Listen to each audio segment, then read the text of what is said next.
Bueno, bien. Ya han reflexionado sobre el concepto de auditoría.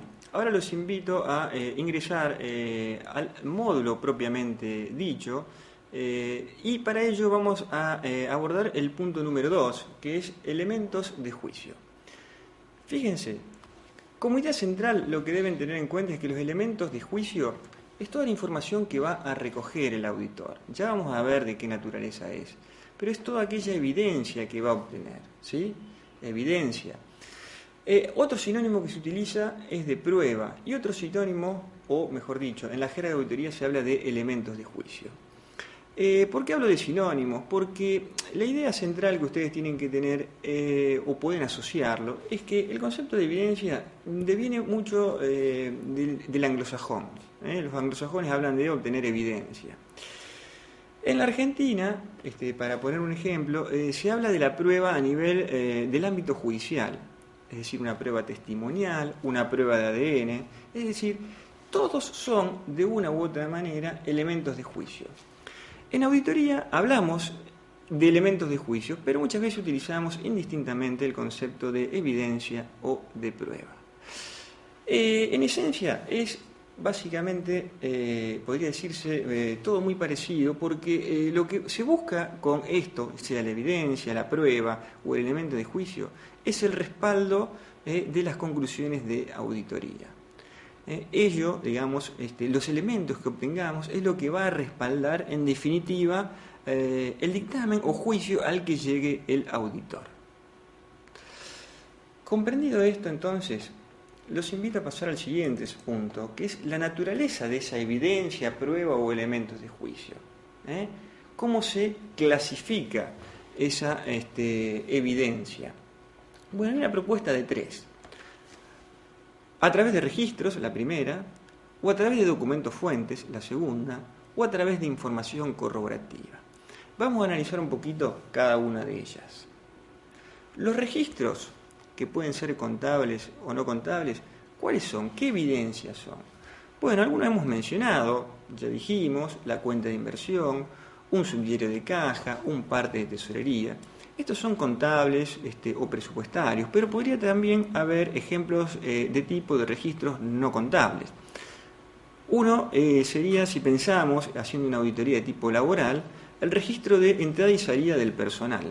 Es un registro no contable, pero es válido como fuente de evidencia.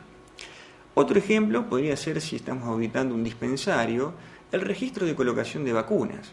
¿Sí? Es un registro válido como evidencia, pero no es de tipo necesariamente contable. Entonces, la idea central es que una calificación es que la evidencia o elementos de juicio puede ser de tipo registros. La segunda habla de documentos fuentes. Podríamos mencionar muchos casos de documentos fuentes, pero vamos a pensarlo a nivel de ejemplo en una auditoría que ustedes tengan de compras, de un proceso de compras. Si ustedes piensan en un proceso de compras, ¿cuáles son los documentos fuentes que pueden llegar a encontrar? Bueno, siguiendo el proceso, estos documentos fuentes de alguna manera expresan un hecho del proceso administrativo. Expresan distintos hechos, cada documento un hecho distinto, dentro del proceso administrativo. Si nos ceñimos al proceso de compra, debemos pensar como documentos el pedido de la compra, ¿sí? La oferta efectuada por los distintos proveedores, el cuadro comparativo de precios, ¿sí? La adjudicación de la compra. Podemos pensar en el remito que se queda el organismo público cuando se le entrega la mercadería. Podemos pensar como documento fuente la factura que envía el proveedor. Otro documento fuente es la orden de pago de la organización. Otro documento fuente puede ser el recibo del proveedor cuando cobra dicha factura. Puede haber algunos más, pero la idea que quiero dejarles es que los documentos fuentes pueden ser formularios, pueden ser escrituras, pueden ser contratos, es decir, dependerá del tipo, digamos, de objeto de auditoría que tengamos, la diversidad de documentos fuentes que podamos llegar a encontrar.